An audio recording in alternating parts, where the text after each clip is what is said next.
So, ladies and gentlemen, may I have your attention, please? Again, a very warm welcome to our fourth and last panel today.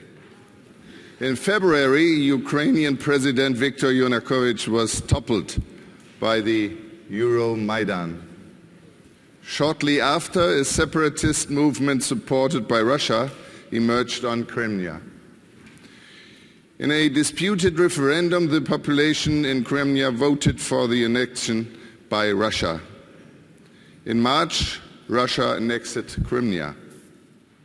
But also in other parts of eastern Ukraine, separatist movements became stronger and went to war with the Ukrainian government.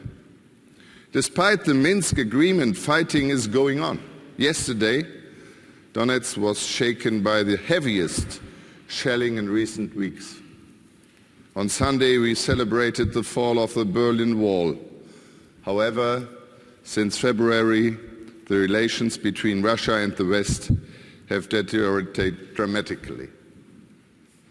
Russian warplanes are flying 3 times more around Europe than in 2013, and NATO has decided to build up a rapid reaction force in Eastern Europe. That is the setting for our panel. Again, I'm very happy that we have convened such an excellent group. A very warm welcome to Wolfgang Ischinger, Chairman of the Munich Security Conference, and Norbert Röttgen, Chairman of the Committee on Foreign Affairs in the German Bundestag. I'm honored to welcome the former Minister of Economic Development and Trade in Ukraine, Pavlo Sheremeta, the Director General of the Russian International Affairs Council, Andrey Kortunov, and David Kramer, outgoing President of Freedom House and former Assistant Secretary of State. The discussion will be moderated by Christiane Hoffmann, Deputy Head of the Berlin office of Der Spiegel. Ladies and gentlemen, the floor is yours. Yes, good afternoon. Welcome to this discussion, which is called Geopolitical Challenges in Eastern Europe. Now, this morning, actually, I was very surprised to hear from Federica Mogherini that all the crises that we see at the moment in the world could be foreseen. That was a statement that she made, and I would say I disagree with that statement, and I'm told every day by politicians here in Berlin that no one could have foreseen what was coming up. Actually, I don't think a year ago anyone would have thought that we are here to discuss geopolitical challenges in Eastern Europe, that no one could have foreseen the civil war situation in Ukraine, the comeback of a Cold War scenario, and the revision of borders in Europe. I would like to start the discussion with you, Mr. Sheremeta, as this is mainly about your country, and you are closest to the development. Did you see this coming? Well, first of all, if we would see this coming back in '94, we would probably have at least longer and maybe better thinking whether we should give up the nuclear weapons in return for the Budapest Memorandum, guaranteeing our territorial integrity. However, I remember it was one of the events in Poland in Wrocław Global Forum, and was a Prime Minister Bilecki who said that you're surprised? We are surprised that you're surprised. Okay. So I guess that if we were having this thinking that was dominant in Poland, that it's a rather episode, not the dominant thinking that everybody in the world, turned democratic and it's the end of history and this is it, and we'll be living in peace, all of us, and terrestrial choirs will be singing. That was probably too much of the expectation, and obviously we can see that Poland and some other nations used this period much wiser, integrating quickly in the transatlantic and European institutions, reforming themselves much quicker, rooting out the problems, the problems that usually come as the heritage of this post-Soviet, post-socialist type of the governance. And obviously Ukraine was late, but hopefully not fatally late, of course, as we believe. So I think that the chances would still be there, but now, of course, we are much wiser. And one more thing I would like to, if I may, maybe not correct you, but at least express another opinion. I don't think we have a civil war. You mentioned the civil war in Ukraine. It doesn't look to me as a civil war. It looks to me much more as a war for independence rather than the civil war. Okay. How about the European perspective, Mr. Ischinger? I'm still a bit wondering, because we have this room full of foreign policy experts here, highly paid, and no one saw it coming. Could it be, as I think Mr. Steinmeier hinted this morning, that we look on foreign policy, on international situation, too much from an ideological perspective and with too little realism? Well, I think, you know, some humility is actually not wrong.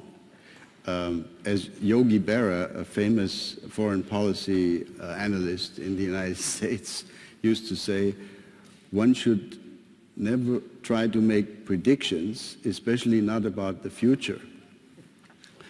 And you know, I remember when we tried to put together a discussion on the Ukraine on the 1st of February of this year at the Munich Security Conference.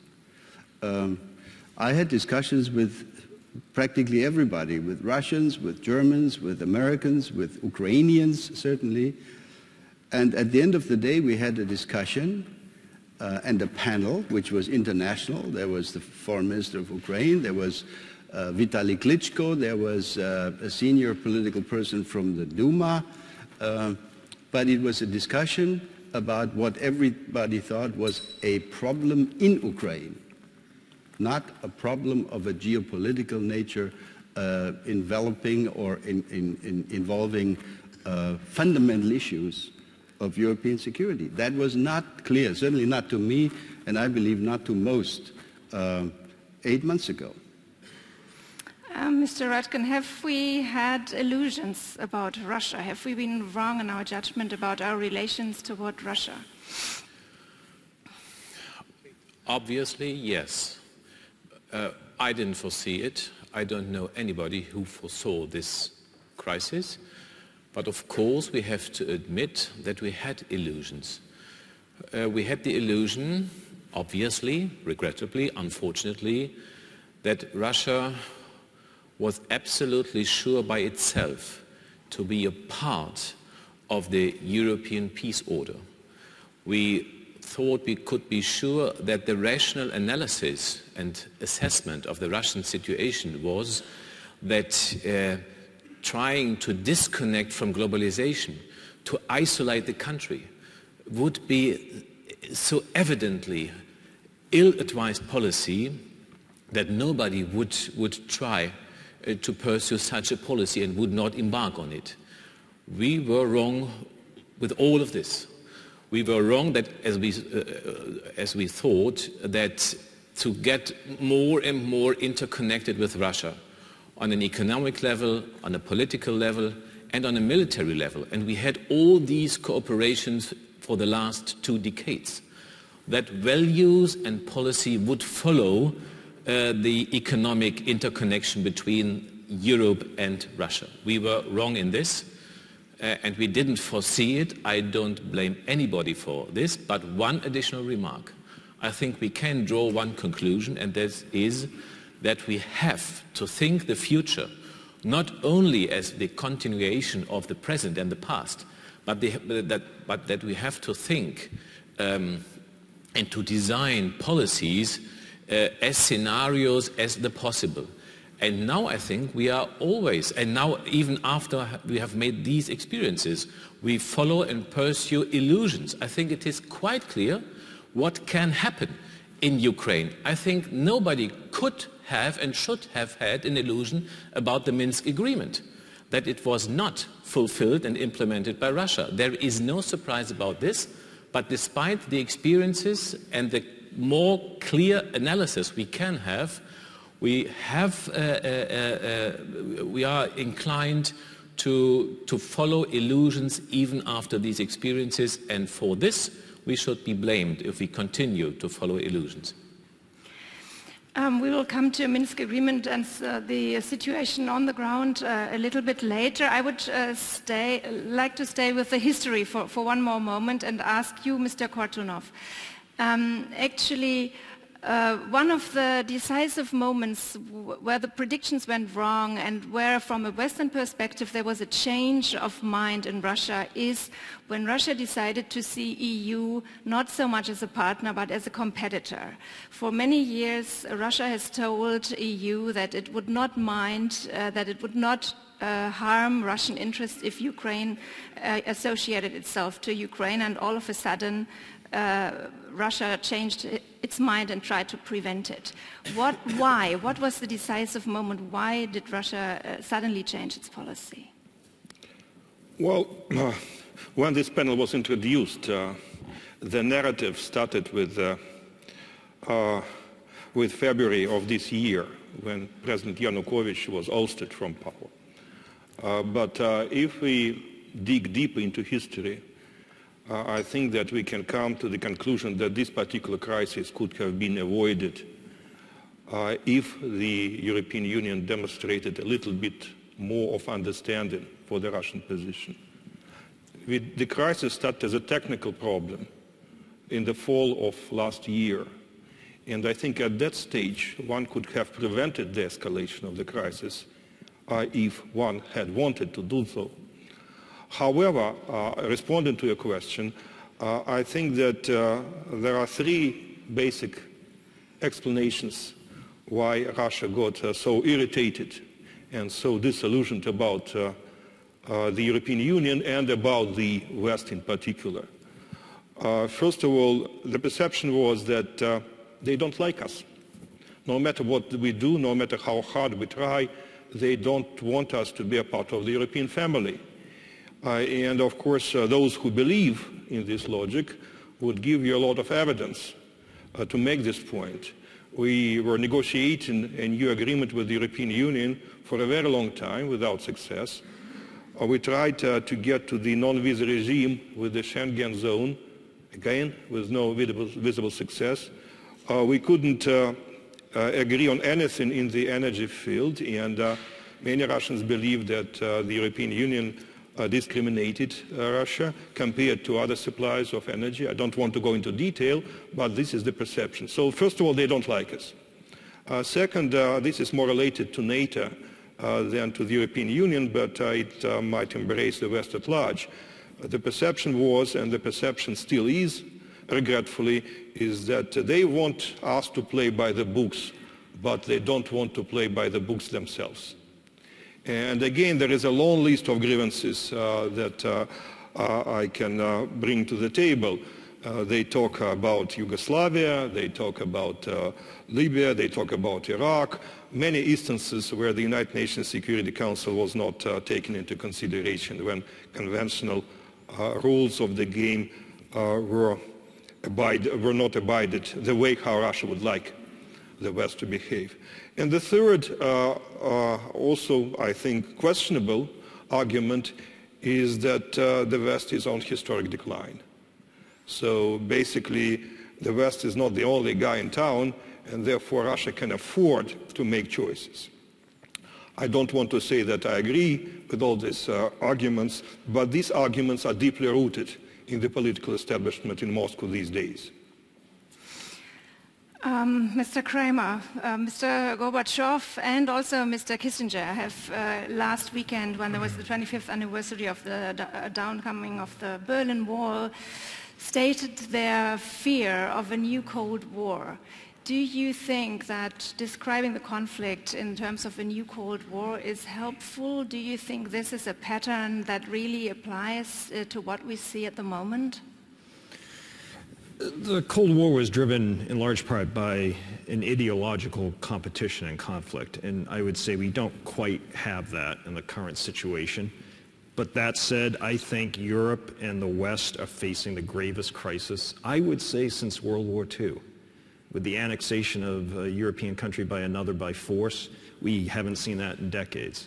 I think what Putin represents is a threat to what the West stands for, to democracy and freedom. I don't think there's been a shortage of realism. I think there's been too much realism, with all due respect to the realists.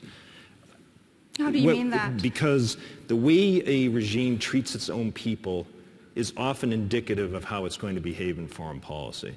And the Putin regime, in my view, has completely abused the human rights of its population. Freedom House has documented this since he came to the presidency in 2000. And the claim that Russian speakers and ethnic Russians in Ukraine were being abused, their human rights were being abused, was total nonsense, but it also wasn't a genuine concern on Putin's part. It was an excuse to justify the attack and the invasion against Ukraine. So we also have to go back. It wasn't just Ukraine this year. It was Estonia that was the victim of a cyber attack in 2007. It was Georgia, which granted is a more complicated issue. You can get into a debate about who did what. But Georgia was a target of Russian aggression. Putin's Munich speech in 2007 that Ambassador Ischinger hosted should have been a sign of things to come. But you could even go back to his speech after Beslan in 2004 when he talked about outside powers trying to take a piece of Russia. Putin perpetuates this ridiculous notion that the West is a threat to Russia, when the reality is that Russia's most secure, stable borders are with countries that are members of either NATO and or the EU. Russia faces no threats from the West, and yet even in 2010, and the new military doctrine is coming out apparently next month, NATO enlargement and now the U.S. are talked about as the greatest military dangers. But then if there were all these signs, why didn't we read them? I mean, what went wrong? Why didn't we react? Because we were too busy trying to go back to business as usual, literally and figuratively. And I go back to the Bush administration, including April of 2008, when George Bush, right after the Bucharest NATO summit, traveled to Sochi to meet with Putin to try to patch up U.S.-Russian relations at the end of the Bush administration. If you look at the document that the two presidents issued in April 2008 and compare it to the document Obama and Medvedev issued in April 2009, they're almost identical. Both presidents tried to have good relations with Putin, but at the end of the day, the nature of the regimes is such that we're going in completely opposite directions, and therefore we don't have much in common. Mr. Sheremeta, Foreign Minister Steinmeier last year at one point said that it was a mistake of the West or of EU to put Ukraine into this situation of choice. We shouldn't have forced them to make this choice. Is he right?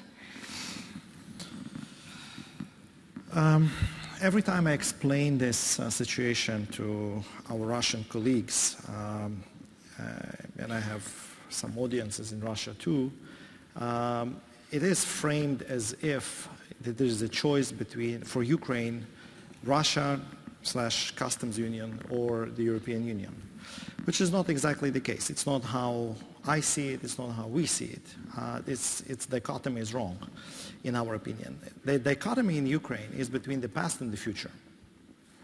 And I'm quite sure that we will all meet in some kind of, be that European Union or whatever that would be in, I don't know, 30, 50, whatever years, or maybe sooner, or maybe later, I don't know. Russia will be there, and of course Ukraine will be there, and many other countries will be there. That is the future. Because when you talk to young people in all the countries, Ukraine, Russia, and many other countries, and of course in the European Union as well, we all want to live in prosperity, we want to live in peace, we want to use the most recent accomplishments of IT technology and be connected, and so on and so on. So I think that maybe framing this dichotomy in that way rather than East or West would be more beneficial and probably would create a better understanding and would provide a better common denominator for all the parties involved. But then to enter the discussion on Ukraine, then how do we get there? I mean, we have a completely different reality in Ukraine on the ground. Ukraine is at best an evolving democracy. We don't really have a rule of law. It has oligarchic and kleptocratic structures. The economy, as you know best, and this is one of the reasons I think that you quit your post, needs a real transition to a market economy. What is Ukraine's expectation to the EU? How can the EU support a Ukrainian transition? Okay, thank you. Well, Ukraine is fighting two wars. The one we have already described in the first part of this session. And you're describing the second war that is happening inside Ukraine, and it is also the war between the past and the future, and the past being marked by kleptocracy, by corruption, and by abuse of law. My view is a little bit more optimistic than yours, despite the fact that I left the government. But the fact that we had two democratic, transparent, open, competitive election just this summer and fall, absolutely, according to the letter and spirit of the law, that is democracy and rule of law and human rights. Now, what we need to do, and I would enter the field which is, of course, closer to me, and that's economy and trade, is that we need to put the political liberalization that we have in Ukraine, we have to move into the economic life as well. Because Ukraine being, I would say, generally liberal by any standards, and by examples that I have just mentioned, politically, still lags, I mean, it's almost embarrassing to say, behind Russia, behind Belarus, behind probably most of our neighbors in terms of economic liberalization. So doing business in Ukraine is still quite difficult. We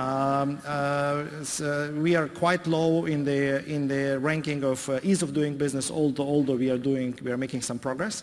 So now the challenge is twofold, as I mentioned. First of all, protect our territorial integrity and independence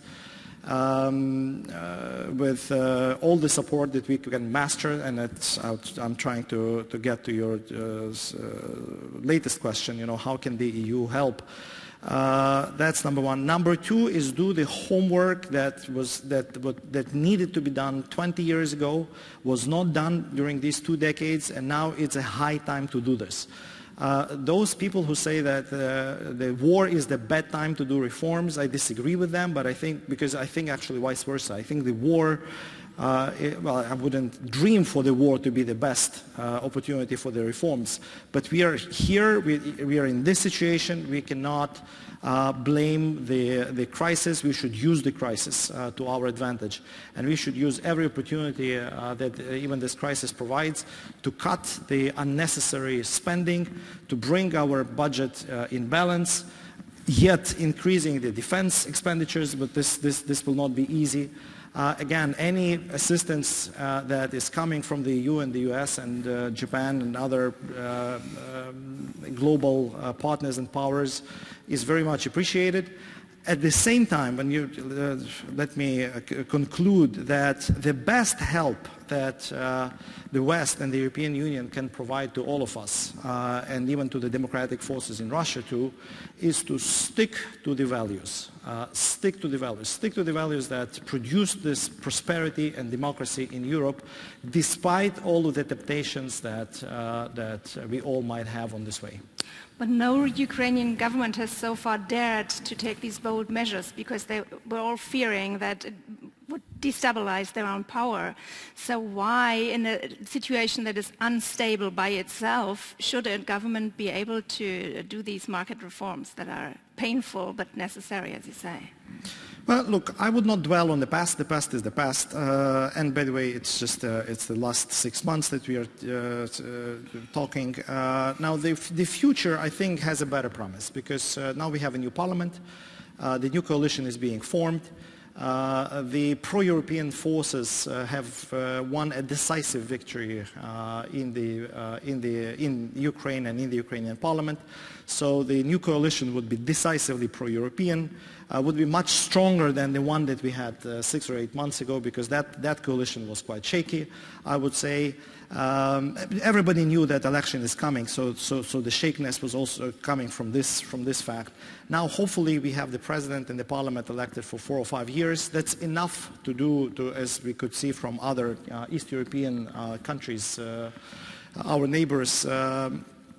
It's a tough road, but 4 or 5 years would be enough to implement the most important reforms and yet reap the benefits. I mean, any politician wants to be re-elected, so we can understand that too. So I think that with the necessary political will, with this resistance to temptations that I have mentioned, I think that the future holds a promise.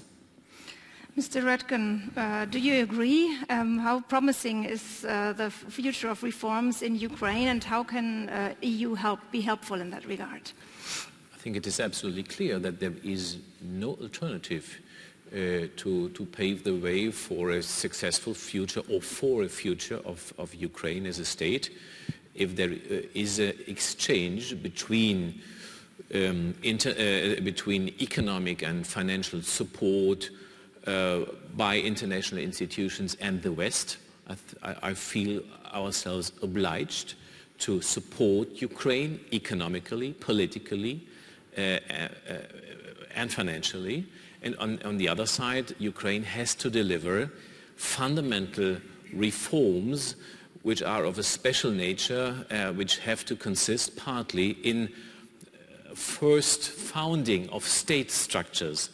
There is a lack of state and state structures, not only entrenched corruption, but the lack of state in itself. So it is a tough job to be done.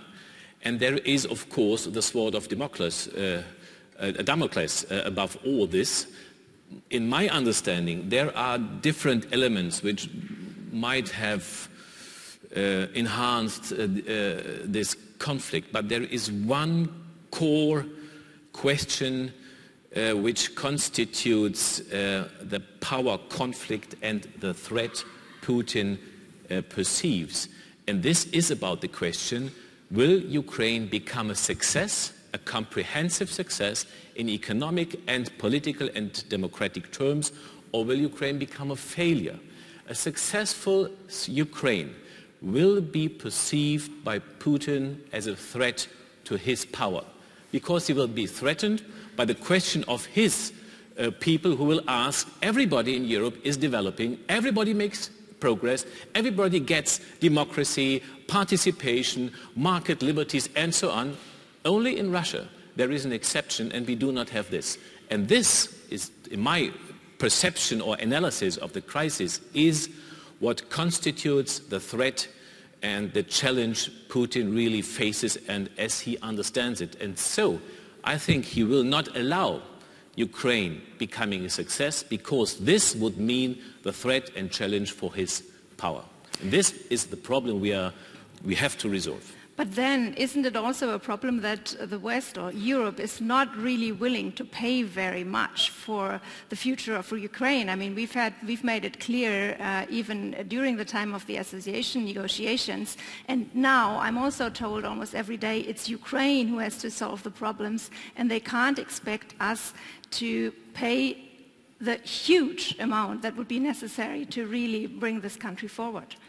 But it has to be an exchange of these two parts which have to be delivered.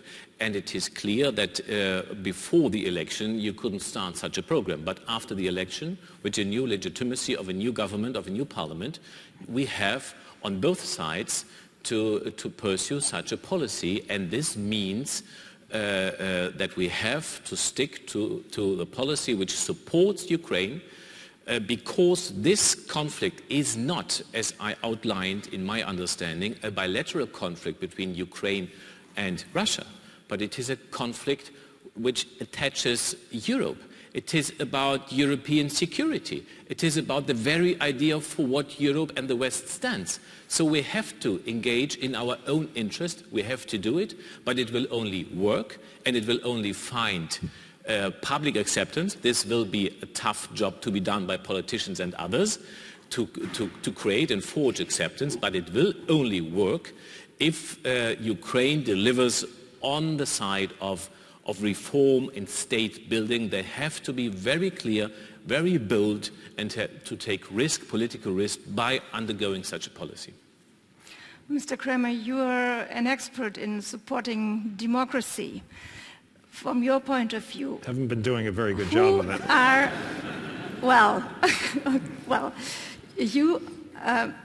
Who are the West's allies in Ukraine? Is it oligarchs like Mr. Poroshenko or Mr. Akhmetov? Is it civil society? Can we face a conflict between supporting democracy and supporting stability in Ukraine? Are these really compatible? Well, I think it's never a good idea for the United States or the West in general to try to pick favorites.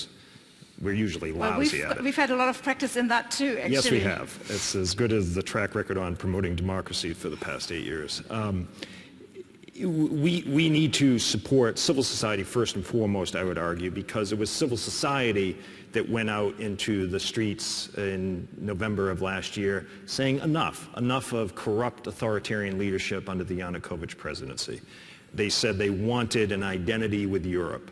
They were the ones who drove the change starting last November. They were the ones who drove the change in 2004 and were sadly disappointed. But I think we have to be just deeply impressed by their determination to insist on better leaders. There's the expression, people get the leaders they deserve. I would argue Ukraine has not had the leaders they deserve. I would argue that the population has shown a determination to demand better leadership that looks to Europe, not to the exclusion of Russia, because it's not in Ukraine's interest to have hostile relations with Russia, but to look to the West to get rid of corruption, rule of law, a better investment climate. But at the end of the day, there's also this enormous problem that part of Ukraine is currently occupied by Russia. And so for the West, it seems to me, I agree with my colleagues, we have an obligation to do everything we can to help Ukraine financially. I would argue we have an obligation to help Ukraine militarily. I think it's been an enormous mistake by the President of the United States leading the way to keep saying we will not provide military assistance. When President Poroshenko was in Washington, September 17th of this year, gave a great speech before the U.S. Congress. Later that day, he went to meet with the President, and the President lectured him on not providing military aid. We tell the world what our limitations are. And instead of leaving open the possibility that we will help Ukraine defend itself, that's what we're talking about, to defend itself, we say we won't do it. And so providing all the financial and economic assistance is great. I support it, but it has to be accompanied by support to help Ukraine defend itself. I feel you haven't actually really answered my question about the oligarchs. What was it? The oligarchs. Aren't we we in should never danger support by oligarchs. supporting the structures that exist, that we actually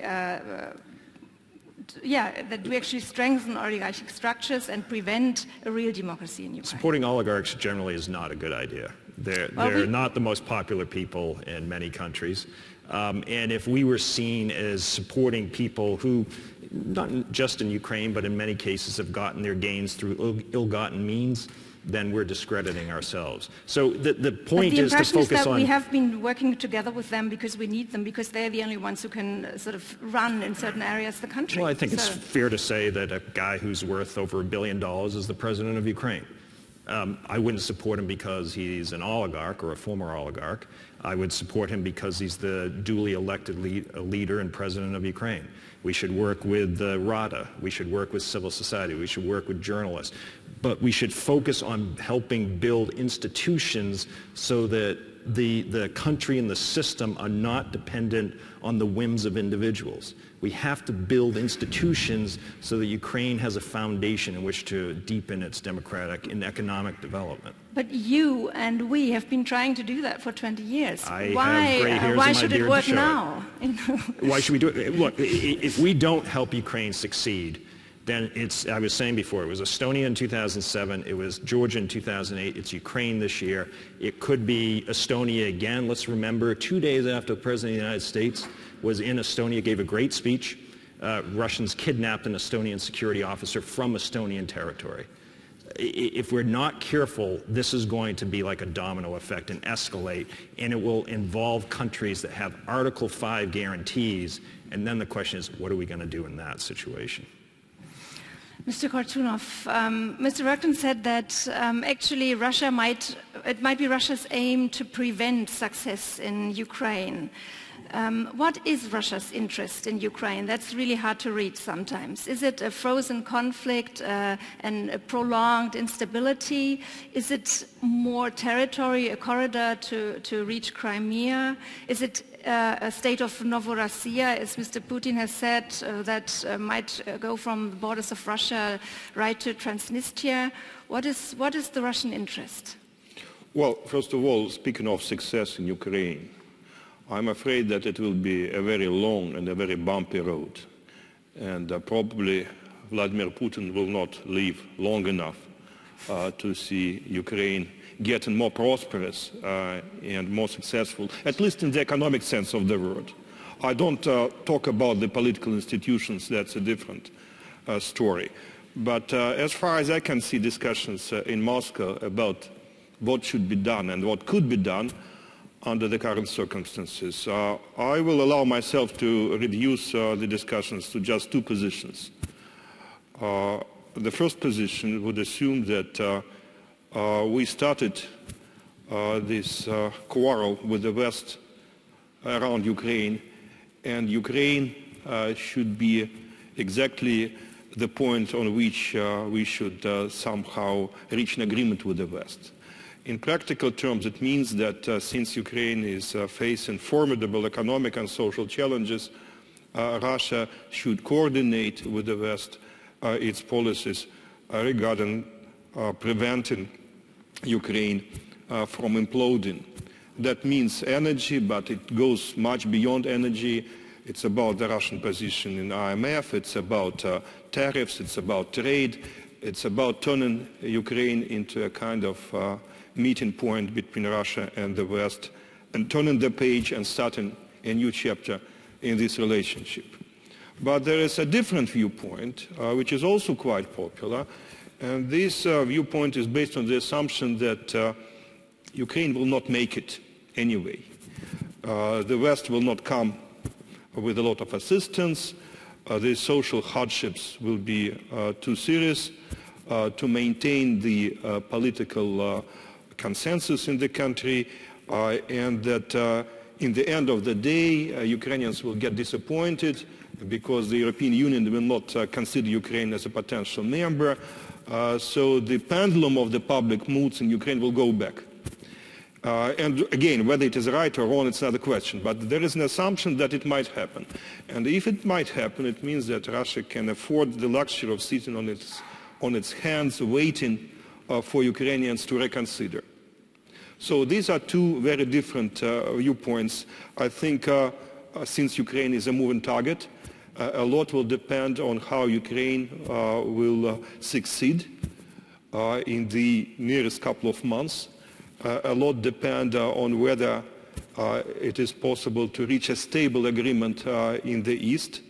And I personally do believe that we hit the bottom in terms of the military conflict, and we are gradually getting back to normalcy, to the extent you can define the situation as normal. So right now I think the center of gravity is moving to social and economic issues. And I think it would be important for the European Union, to the extent possible, to demonstrate that its policy towards Ukraine might be inclusive rather than inclusive, and that it might consider Russia as a potential partner rather than an adversary, that might change the balance of forces, the balance of powers in Moscow, and bring Russia back to the stage. I think this is a good point to open the floor to some questions from the audience. Please introduce yourself and also put a short question and say to who you will address the question. Okay. Thank you very much. My name is Ketevan Tsikhalashvili. I come from Georgia. I work for the Georgian government as a Deputy State Minister for Conflict Resolution. So a lot that has been discussed today is very relevant to the portfolio that I hold. And I'm very grateful that at this panel, when we discuss, Eastern Europe now, so fairly enough, Ukraine is in focus and in highlight. But it's good that other countries in Eastern Europe of the Eastern Partnership are not completely overshadowed, and you brought up Georgia, for instance, or Moldova.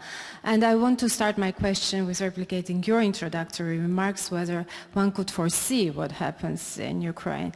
Of course, it could be contested who could see this scenario in the European Union, but definitely in Georgia and in the area which is close to Russia, we could foresee that this will not end up there.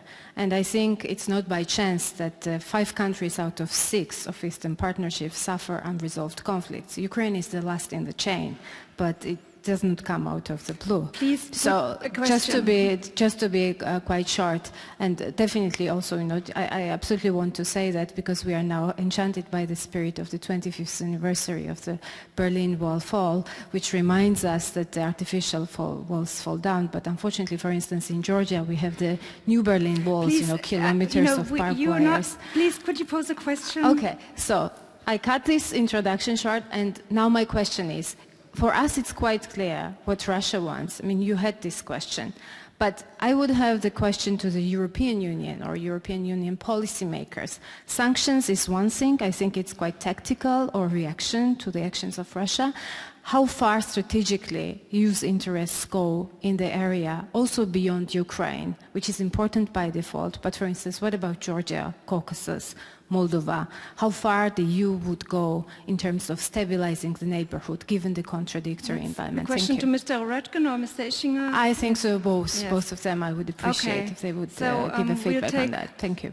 Second question over there, maybe.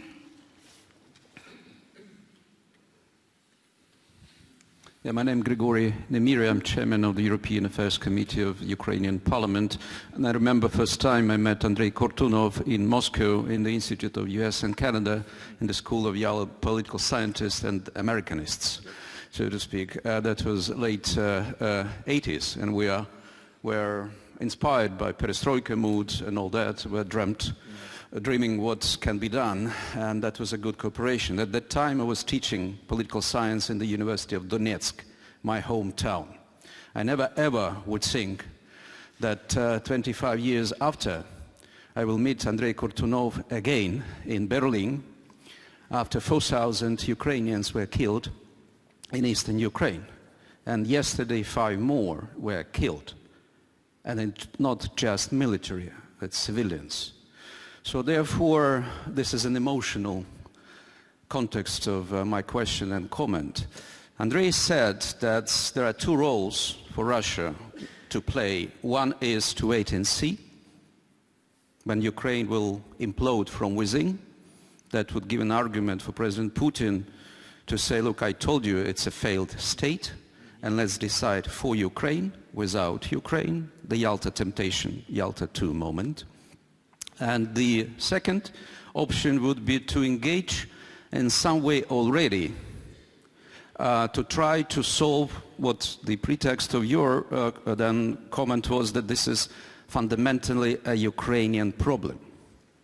But you missed a very important third role that Russia would and should, I believe, play, which is the most visible and the most constructive, to pull out Russian troops and weapons from the territory of Ukraine,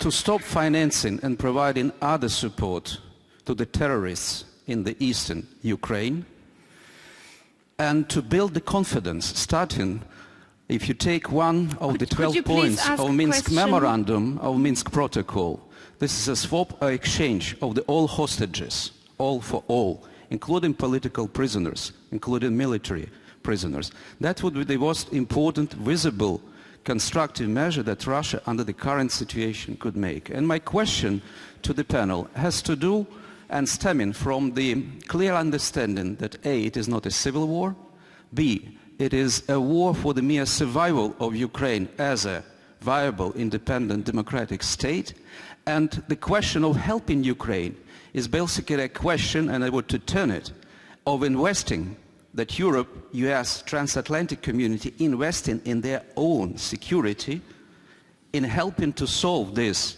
conflict on the terms that are good for the future of Russia, good for the future of Ukraine, and good for the future of Europe. My answer, the shortest answer to the question how to stop this war, sorry, and that's you my didn't even question. pose a question. And I want to address this question to Andrey, okay. My old friend. So the best way to stop it, to force Mr. Putin to pay price for the continuation of this adventure that Russian people would not be willing and able to pay. Would you please answer what this price could be and how to reach this for the interest of Ukrainian, Russian people, friendly people? So I want to take one more question, the lady here. No, excuse me, the lady behind you. Fran Burwell from the Atlantic Council. And to Ambassador Ischinger and Mr. Röttgen, in the spring, in May or thereabouts, my understanding is the European Union sanctions will need to be renewed. And if we assume that that perhaps things have solidified in Ukraine, but things have not changed, Mariupol remains in the Ukrainian government's hands, for example, how strong will Germany be in ensuring that these sanctions continue to move forward? So I think there were two questions to Mr. Ischinger and Mr. Röttgen and one to Mr. Kortunov. Maybe who of you would like to start, Mr. Röttgen or Mr. Ischinger? No. Okay. Well, let me take a step back. In my view, we need to pursue two objectives, which are, again, in my view, not mutually exclusive, but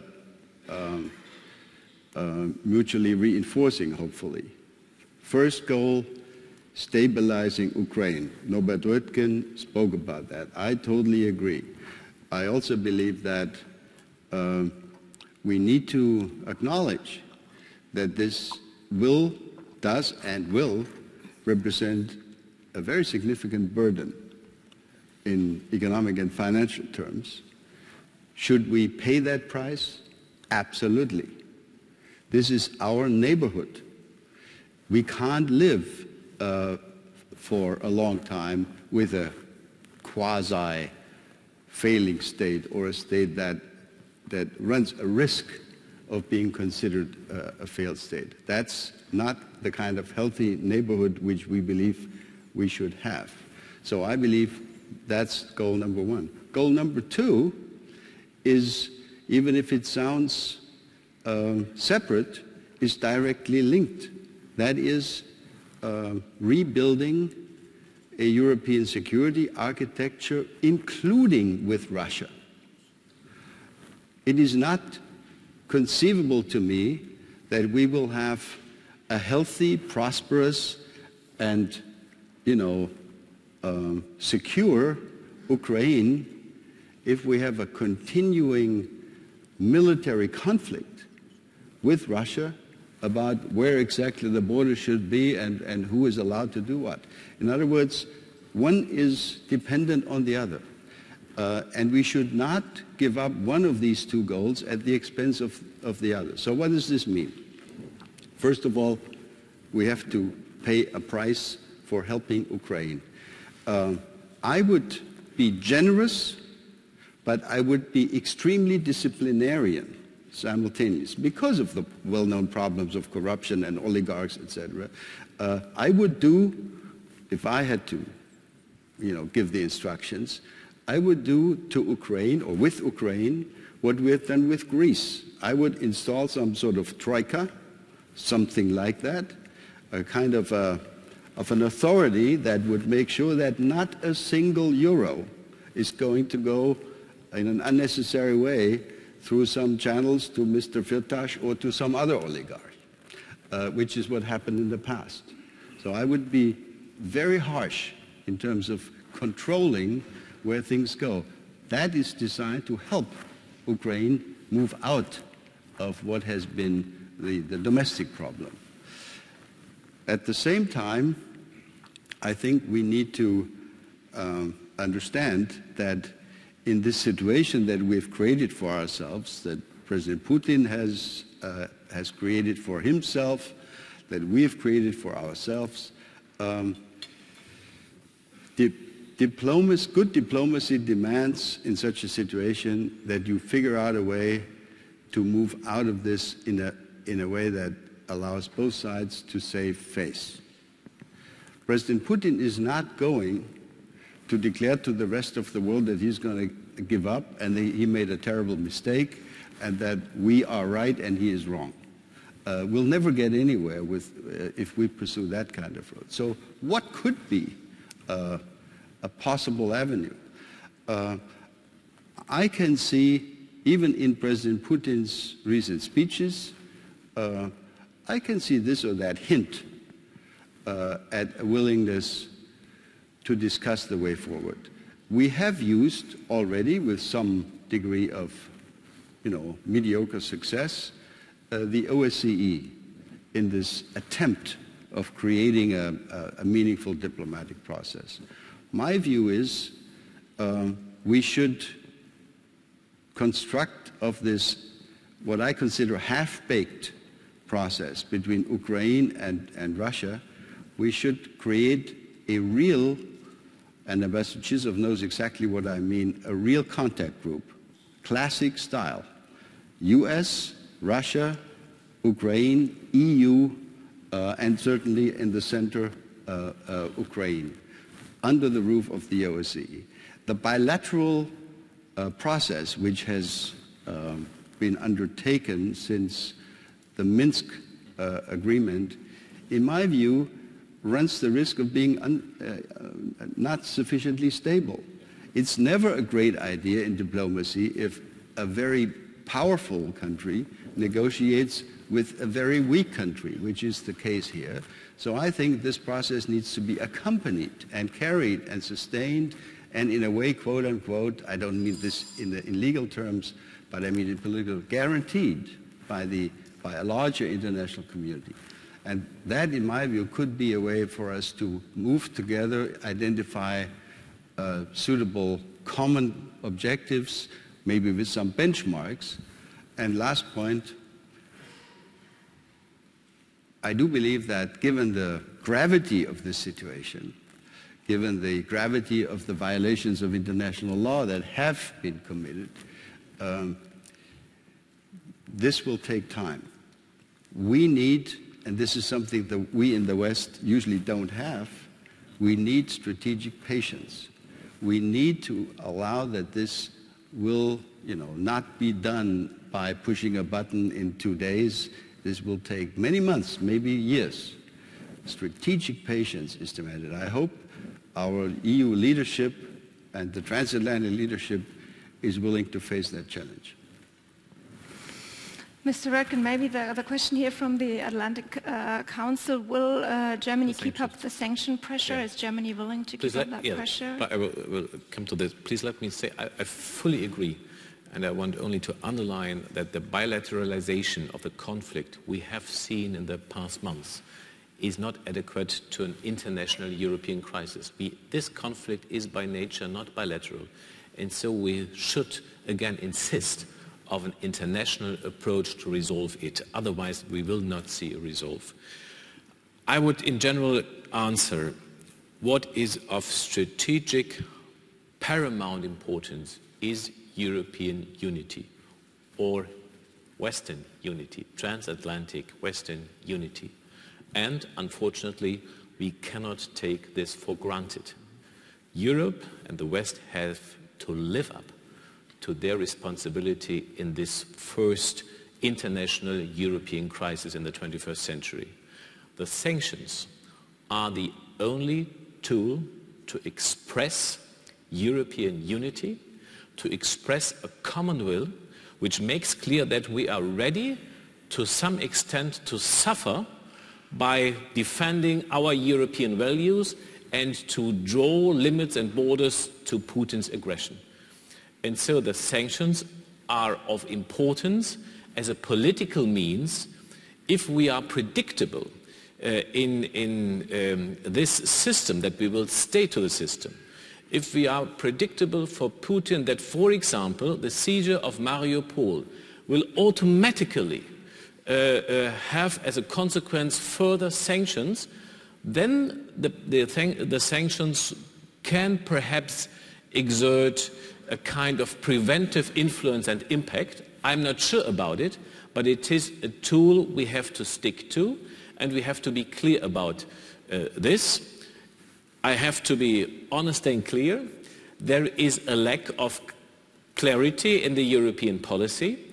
We have had 2 rounds of sanctions, and at least the second round was tough work to come to a united European position. We succeeded in doing so, and it will, I'm reluctant to say it publicly, it will require a certain kind of German leadership and co-leadership by the Europeans to come to a 3rd round.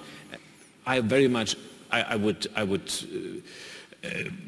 if we can avoid it, we would be glad to do so, but we have to be clear that if we are forced by further military aggression to do so, that we will apply and scale up the economic sanctions. And I'm confident that we will do, for example, in case of the siege of Mariupol. Yeah. Otherwise, it would be a disaster.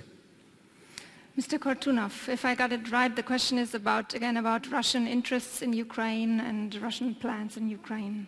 Well, first of all, let me say that, of course, like all of us, I am biased. And for me, it is also a personal issue.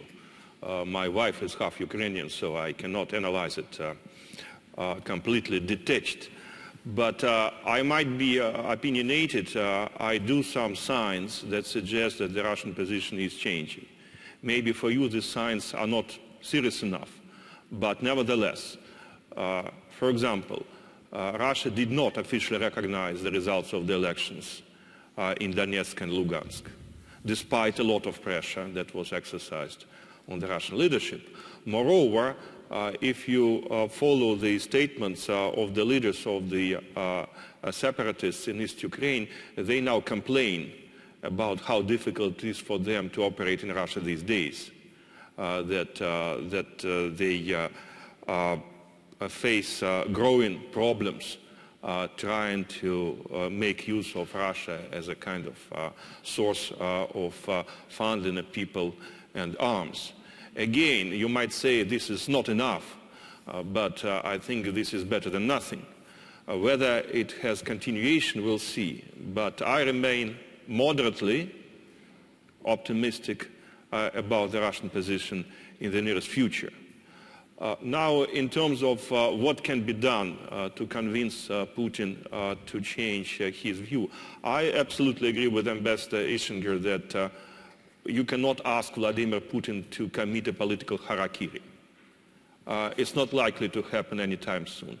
So I don't think that any discussions of regime change in Russia makes a lot of sense under the circumstances. However, there are practical things that can be done, provided that people are not being killed.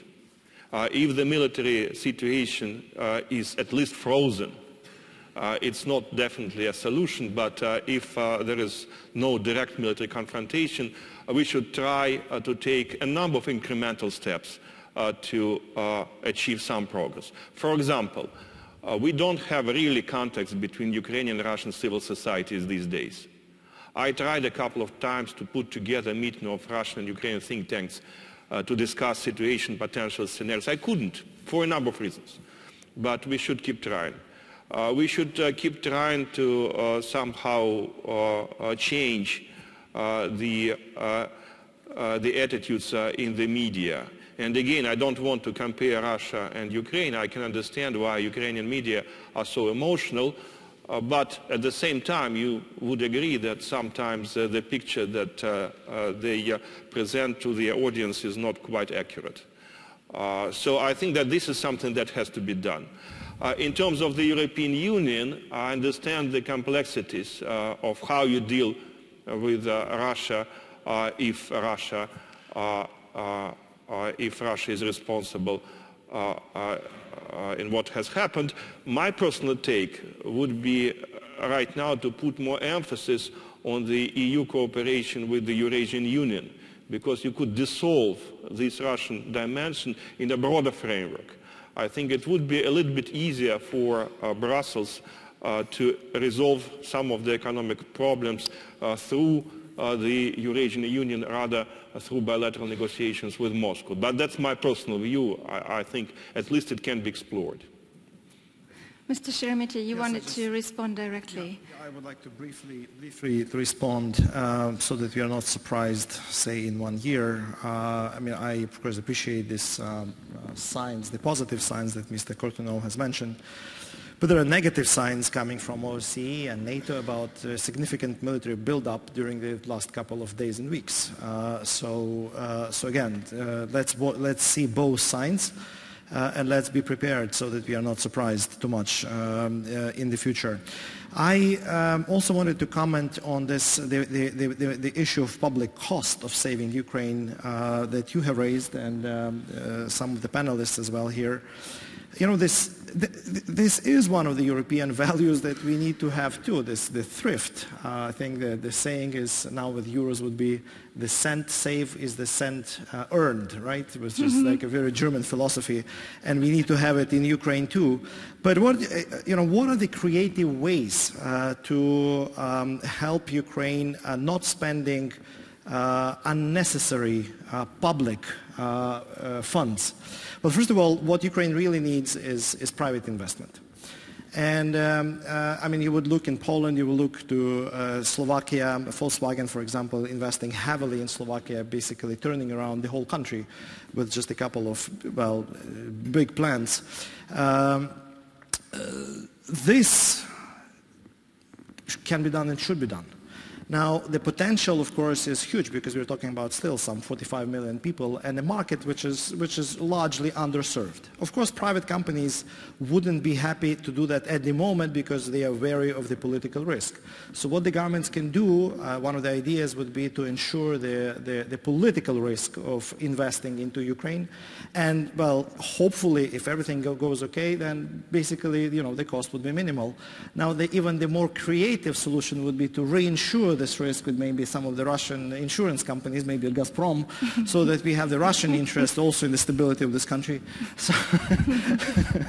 So you know, looking for some kind of the creative solutions that would not require lots of public funds on either end, understanding that even the conditions in Europe are not the best during the last decades too. So we understand that and support coming from the European Union and the US in this difficult time, even for these countries, even more appreciated.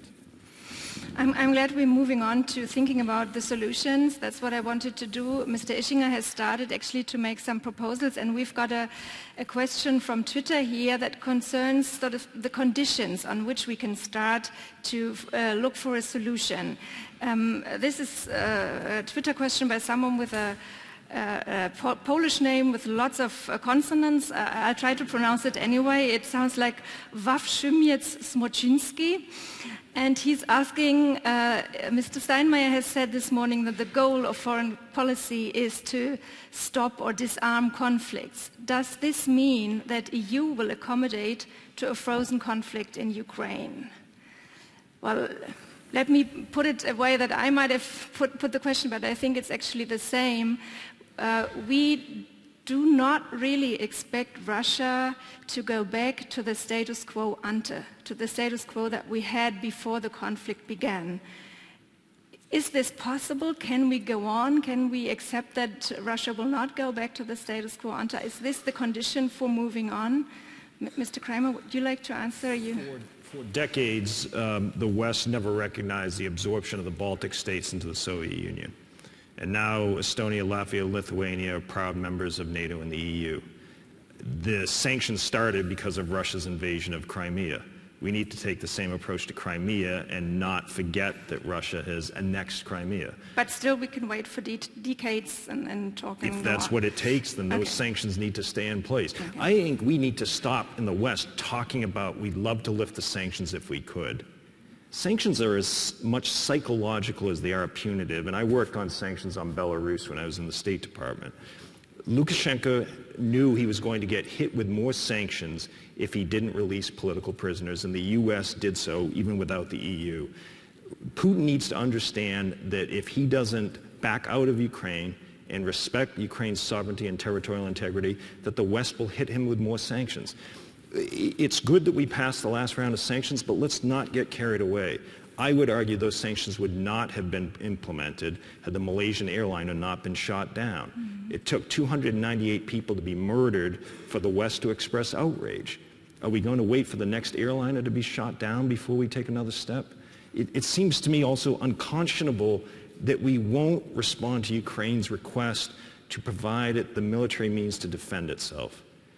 Poroshenko came to Washington, asked for military assistance, and the President of the United States, not just privately, publicly rejected him.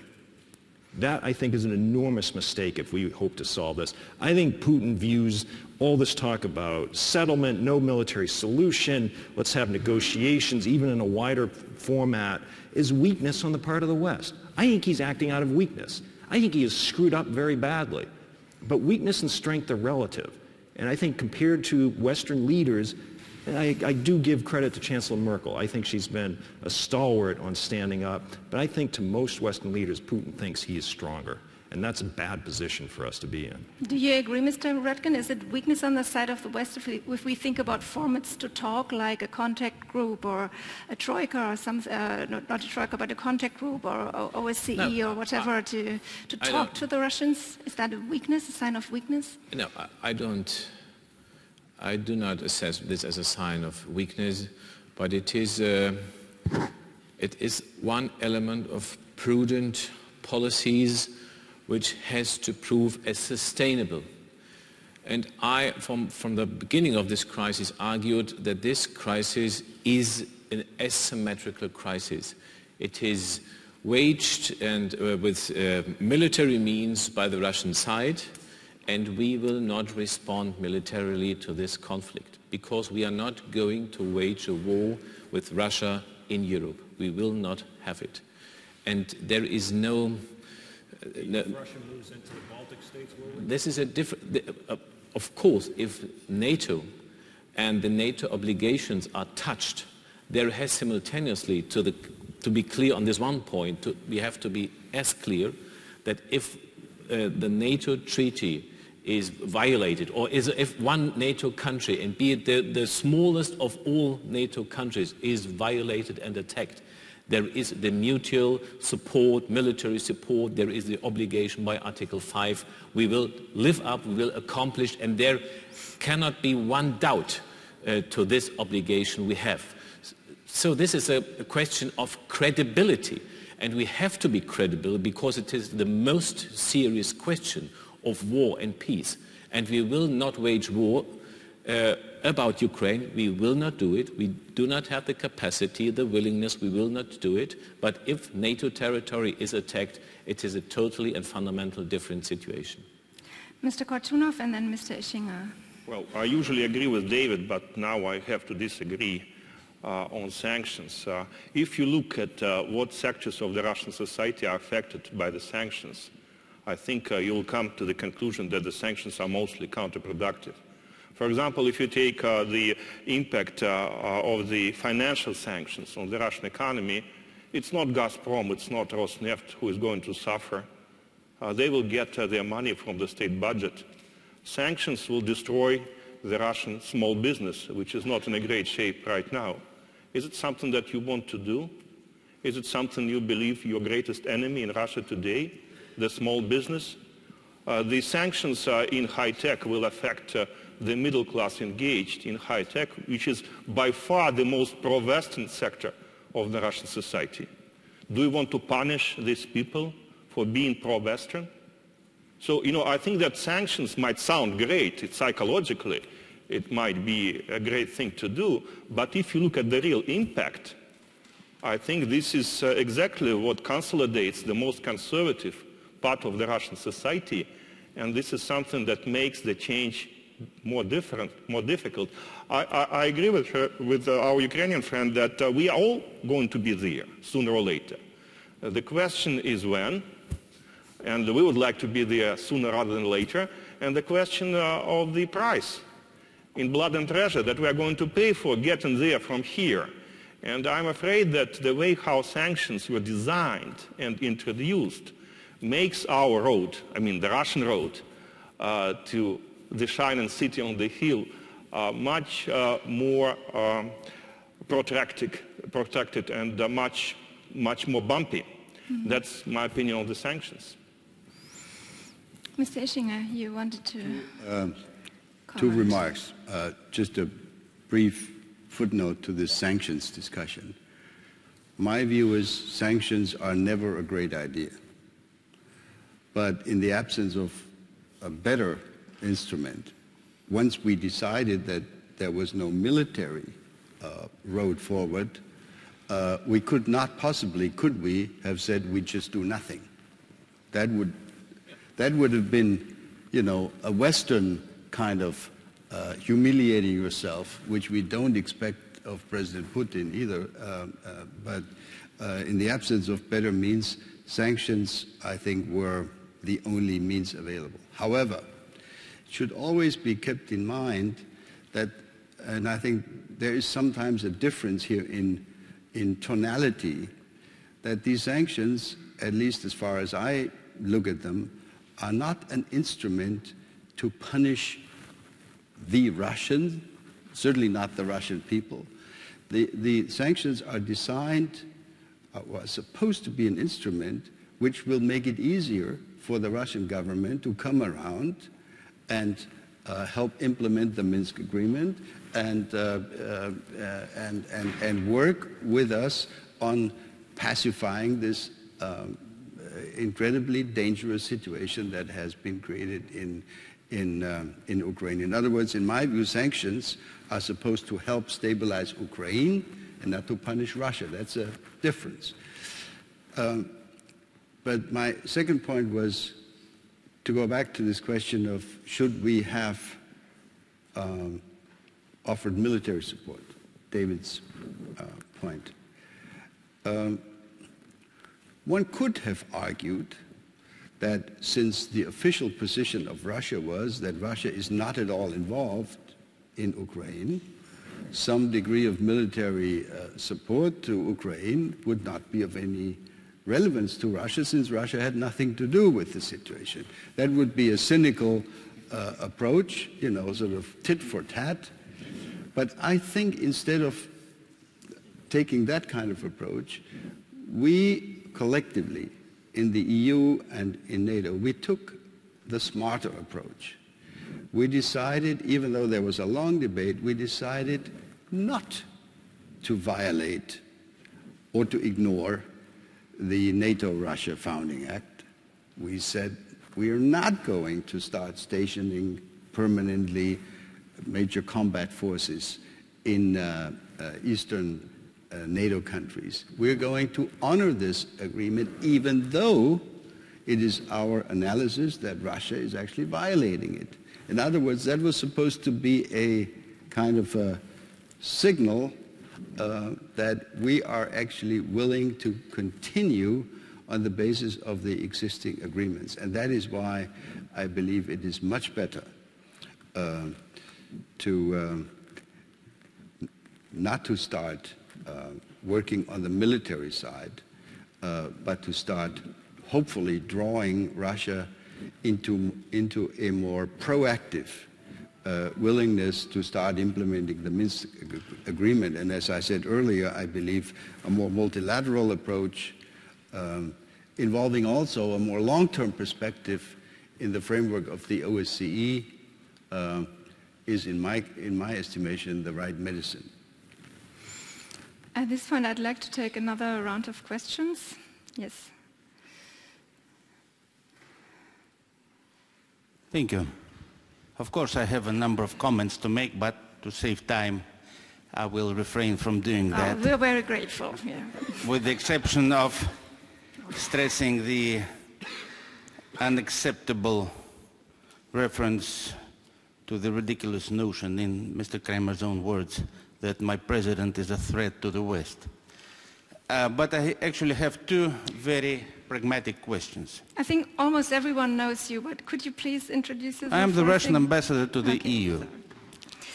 One question, since, as my good friend Wolfgang phrased it, sanctions are the only tool to ensure the implementation of the Minsk Protocol, what will it take on the part of the EU to ensure that the Kiev government implements the Minsk Protocol? Namely, paragraph 6, which speaks about the adoption of a law on amnesty. Has anyone heard about that? Article 8, the need to urgently address the dire humanitarian situation in the Donbas region.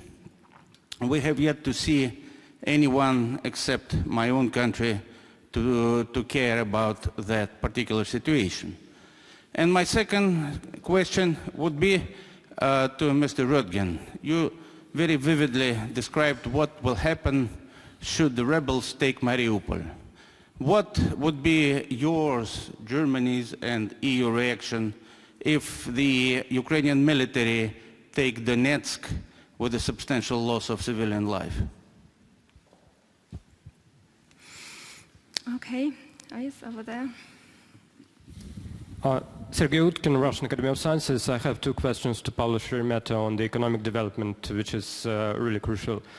You have the law on decentralization, which is supposed to redistribute the budget resources, as far as I understand, to the local level, to give more freedoms to the people in the municipalities. Do you see it more like an opportunity or a risk? Because those local municipalities can be just left on their own and being told, well, now it's your business to find the engines for economic growth, and they will not manage.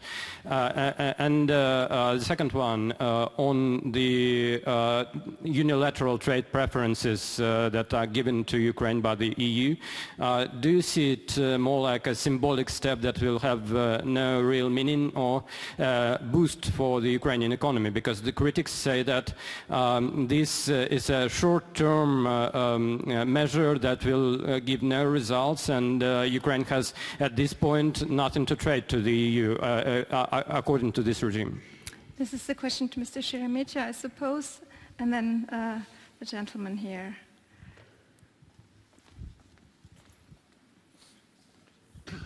Karl Kaiser, Harvard University. Andrey, a question to you again. We know the sanctions of the West caused counter-sanctions, and more military equipment ends up in eastern Ukraine. You mentioned some measures that would help, yes, the media, the civil society, but you also said you need a deal. Could you describe the elements of the deal that take us sozusagen from the present to what Wolfgang and Ischinger and others have described as the medium and long-term vision? What should we have? What should happen now, right now? Thank you very much. I'd like to start with the economic situation, actually. Mr. Sheremeta, if you could answer the question, please. It's okay. On your questions, but the first one was political, on decentralization. Okay. You want me to address? Okay. Let me start with this one, actually, the decentralization. I see it as an opportunity more than a risk, of course. But you're right. I mean, there are people who are more sensitive to the risk element in this process. But the point is that Ukraine was very much centralized, unfortunately, again, during this time. That's something that we have to learn from our neighbors too, and Poland and others. Georgia, it makes Georgians happy every time we mention. And rightly so, because what they did in economy, Kacha Bendukidze is one of my closest friends and advisors. But anyway, it's decentralization in every sphere, and we owe to municipalities, to the people in the regions of Ukraine, their participation, their decisions on the issues that are pertinent to their territories. Now, regarding your question, the unilateral trade preferences, well, first of all, I would like to express my appreciation to the European Union for granting these preferences, then to extending these preferences into 2015 on the unilateral basis. Do we have the influence on trade? Yes, we do. And Ukrainian export in the first half of this year, 6 to 8 actually months of this year, went up by quarter, by about 25%. Now, I wish there would be more of value-added products, because what we have at the moment is also almost exclusively agro products. So the point is, again, going back to the home task that Ukraine needs to do, deregulation, demonopolization, boosting small and medium enterprise, because as we know, even in Germany, the export capacity, yes, it's Volkswagen and Mercedes, or Daimler-Benz to be precise, but actually the largest bunk comes from small and medium enterprise, the sector which was very much suppressed in Ukraine because of monopolization of these industries. Now, export promotion, we were studying, and I'm sure that the government still studies the Hermes experience here in Germany, how to push, how to promote exports, establishing the export credit agency, and last but not least at all is the issue of human capital. The managers, the owners, the salespeople, the ones who can use these opportunities. So the point is, it's the work in progress. It's not ultimate. The concerns that you mentioned are valid, but using these things that I have mentioned, deregulation, export promotion, and human capital, let's look at Poland, let's look at Turkey, let's look at some other countries that used these preferences to its great benefit. Mr. Ischinger, as the ambassador asked, is Ukraine actually fulfilling its commitment of the Minsk agreement? That was the question of ambassador to you. Well, if our leaders followed my recipe, namely creating a larger multilateral contact group type arrangement, it would seem to me that it shouldn't be difficult to create in that kind of framework, for example, a commission, that would make sure implementation of agreements made, of promises made, would be monitored, etc. Not difficult to imagine under, with the kind of experience that we've had over the last 20 years or so. I'm not suggesting to you that I believe that the Ukrainians are doing everything by the word and by the minute as arranged in the Minsk agreement, but our expectation is that the country that is certainly not a failed state here, Russia, fully capable of doing everything that it has promised to do, should actually, go forward and be the model. Let me add just one additional point, briefly. What I find so regrettable, as a matter of fact, on the anniversary of the fall of the wall, is that Russia, which has enjoyed so much sympathy and trust in this country, not speaking of the rest of Europe, where the same phenomenon more or less has also played a big role, most of that trust and sympathy has evaporated. That's a terrible loss, Vladimir. I mean, I think if I'm not mistaken, from a Russian point of view, the friendship that the Germans have felt ever since the day of unification is gone, replaced by worry, concern, some degree of fear, etc.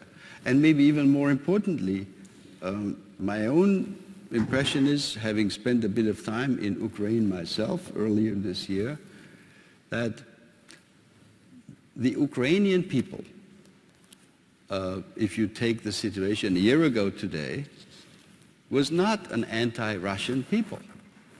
You were brother nations, Brudervolk. Now, if I'm not mistaken, tell me if I'm wrong, 80% of Ukrainians are fearful of Russian intentions, and maybe a small percentage finds comfort in having Russian protection in part of Donbass. Not a great achievement by Russia, this overall situation that we're living through here. So I say this as a, as someone who has worked for most of his career trying to build bridges and partnership with Russia. I'm terribly frustrated. This is awful, and it's not our fault, in my view. Mr. Röttgen, could you just briefly answer the question about recapturing Donetsk? Yes, I will be brief. Firstly, I didn't say if the rebels will seize Mariupol, but I said if Russian forces would seize Mariupol, because everybody knows that after the rebel forces were doomed to suffer military defeat, then it came to the intervention and Ukraine suffered military defeat. And the second question, I'm surprised about this question of the legality of the application of military force in the Donbas region, because this question can only arise under the assumption that the Donbas region is not anymore a part of Ukrainian territory. Otherwise, it is absolutely clear and legitimate and legal that national military or police force be applied in your own territory. So I am wondering if you, as an ambassador for Russia, take a different legal view on the Ukrainian territory, on the East Ukrainian territory as part of Ukraine. I've heard it for the first time, this Russian legal position. Perhaps it's a misunderstanding. Okay. It's a yes. Okay. Can I follow up on this too? Because but we have very little time left. I want to make a final round, and Mr. Kortunov hasn't answered the question, so be very brief, please. Yes, very briefly. Before we get, Mr. Ambassador, to paragraph number 6, I think there are 5 paragraphs before that. I am sure that they deal with the ceasefire. So let's ensure this, because as we have heard today, people are still dying. The ceasefire is not respected on the other side. That's number one. And number two, the issue of election, which the Russian Federation, if not recognized, then respected. Although the protocol says about a completely different type of resolution. And that was the election held by Ukrainian rule beginning of December.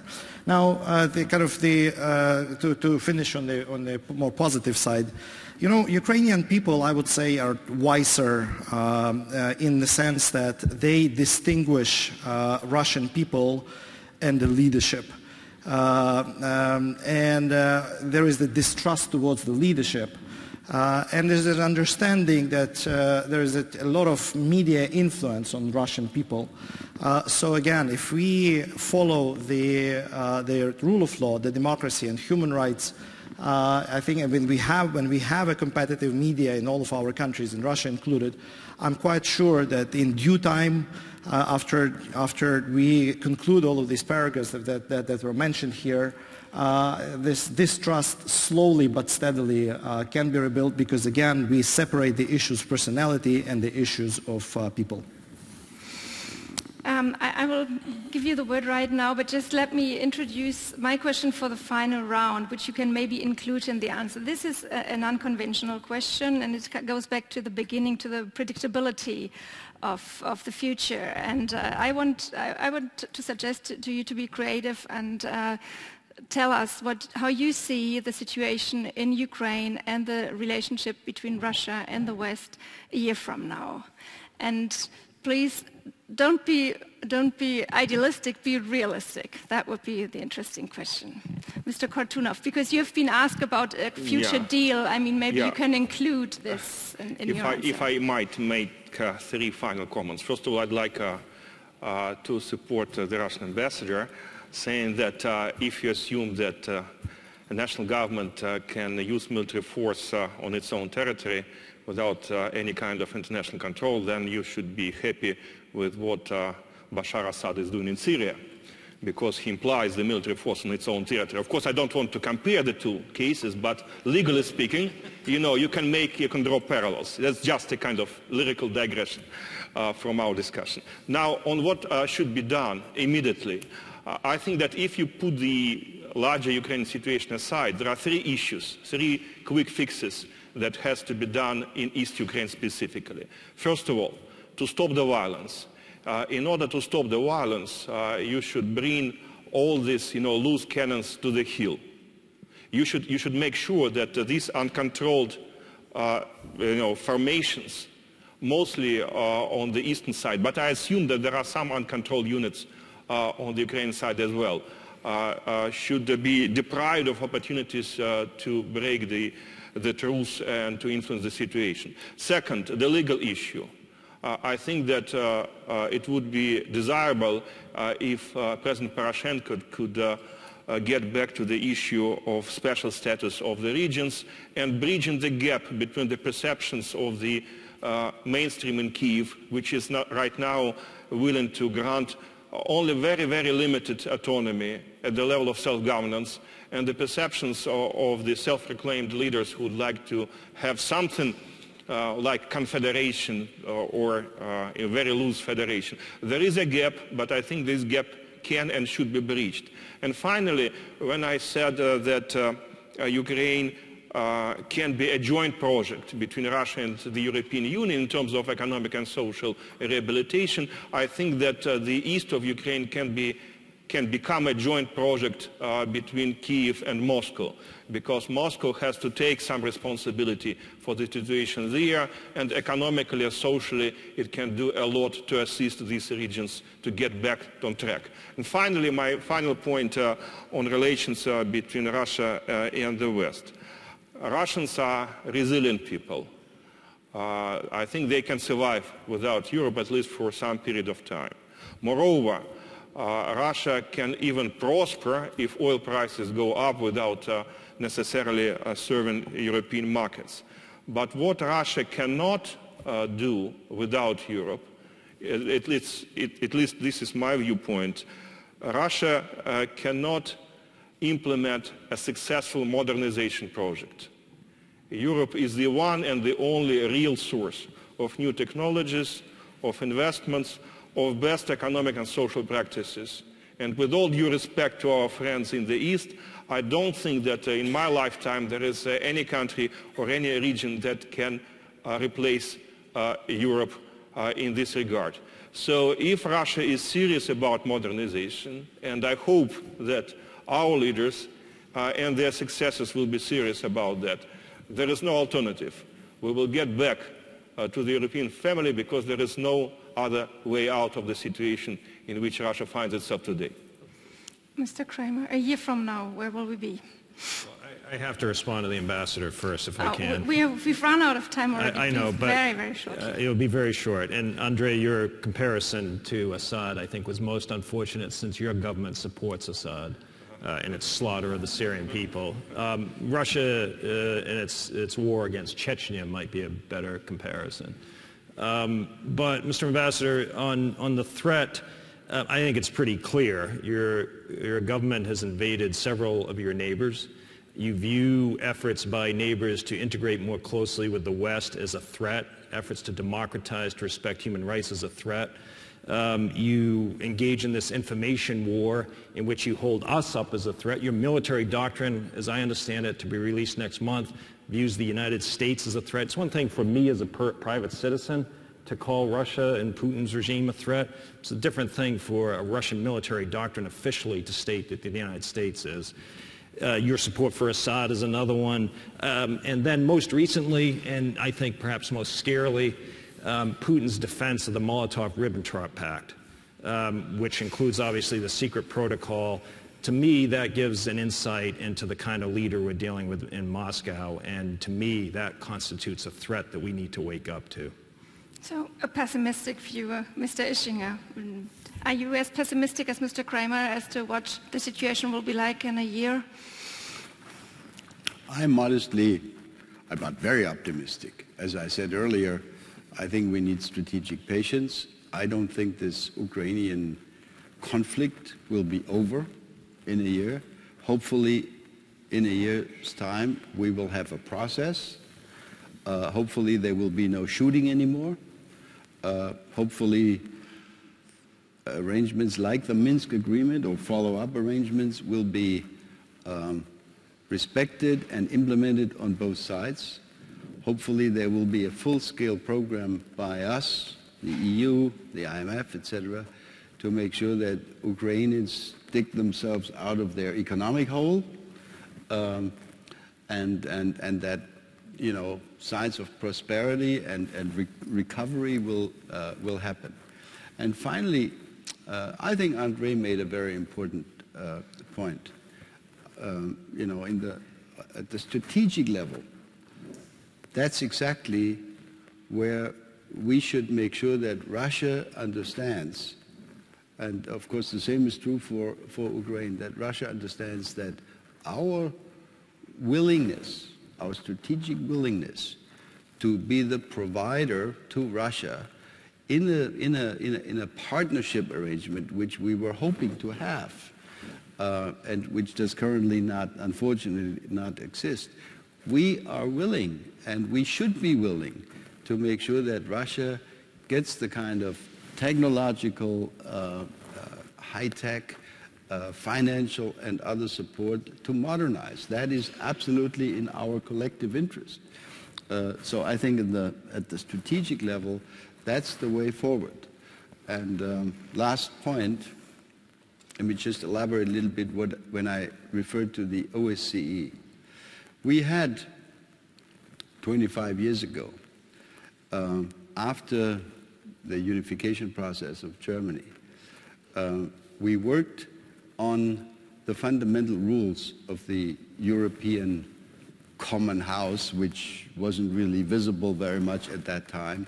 And what emerged was the Charter of Paris, agreed at the end of 1990. I believe that it is not a wrong idea to think about restarting that OSCE engine at the level of the experts, the ambassadors, etc. We have a functioning international organization in Vienna. We have a foreign ministers meeting coming up in just a few days at the beginning of December.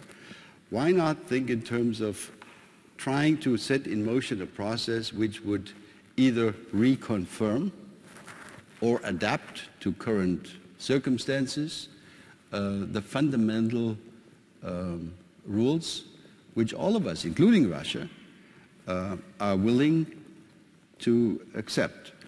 I think some of you will say, but what about Crimea? Well, we Germans are the world champions in working out agreements, even if you have fundamental disagreements about fundamental issues. The German Vertrag Treaty of 1973 would never, or 72, would never have come about if we had not found a way to exclude from this particular piece of paper the very fundamental disagreements which existed between the then GDR and our country. So I think, diplomatically speaking, it is absolutely possible, not easy, but it is possible to devise a way forward that would offer reassurance over time, strategically, to all involved, to Ukrainians, to us in the West, and also, at the end of the day, to Russia. Thanks. Mr. Röttgen, do you agree? I'm afraid that President Putin has set in force a kind of perpetual motion machine, so that he thinks if he stops, it will jeopardize his power, in very personal terms of power. And for this reason, I think it will take time, a lot of time, until the experience of the lack of modernization will enable both sides to build up a new architecture of European security, and until Russia feels assured that the Western countries want Russia to be a viable part of this new architecture. We have to build up this, but I think there is a long way until we are able to negotiate a new architecture, and I think it requires not only the comeback to the old architecture. This has been destroyed and we have to build up a new architecture, but in the meantime it is a question of the perception of the personal power be endangered by a successful Ukraine and so on, so it will take time. Mr. Sheremeta, the final word for you. Yes, well, first of all, again, I'm surprised that we spent so much time discussing, absolute hypothetical conditionality that Ukraine forces shelling Donetsk. That did not happen. And by the way, the perspective of that happening stopped the Ukrainian forces because we don't want that to happen, because we understand that the casualties could be too many. All the rest is, of course, is a speculation around. Now, I'm looking for a creative way to repeat myself, so I'll probably use the words of Zbigniew Brzezinski a year ago when he said that I'm sure that Ukraine will be in the European family sooner rather than later. I would add, if it fights all the vices and the evils and ills that it's sick of. And then he says, I'm sure that Russia will be in the European family later rather than sooner. And then he adds, if it fights autocracy and some other things that probably inhibit our progress in that direction. So again, I'm quite sure we all will be there, but on the way we have to go back. I'm not sure about the new order because I don't know what the new order is, but I think we just have to go back to the old order and rules and respect these rules because by the time we design new rules and new order, I'm not sure, how much would be left of my country. So let's go back to the system that served us so well since the World War II. Thank you. So thank you very much. I think we've had a very interesting discussion. We've had a German position and very much in favor of talks. We had a pledge for sanctions, a pledge for military support. We had not a very controversial discussion with quite a moderate Russian position, and most astonishingly, the most optimistic part was on the Ukrainian side.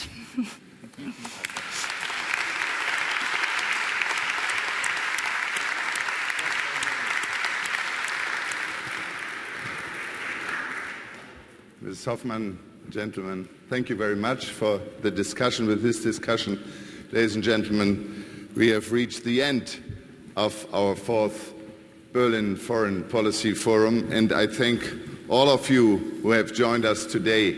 And I am very grateful that so many people watched the discussions via live video stream and participated in the discussion via Twitter.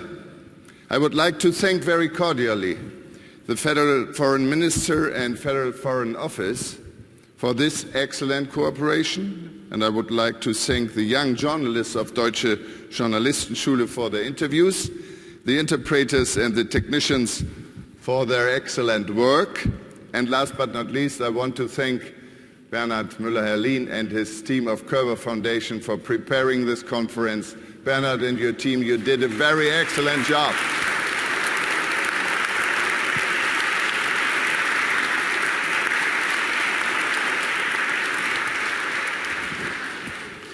Many of you will join us for dinner in about more or less an hour here at the same building downstairs. For those who will be leaving now, I wish you all a good and safe way home. Thank you very much. We have finished our Foreign Policy Forum. Thank you. Thank you. Wolfgang, thank you.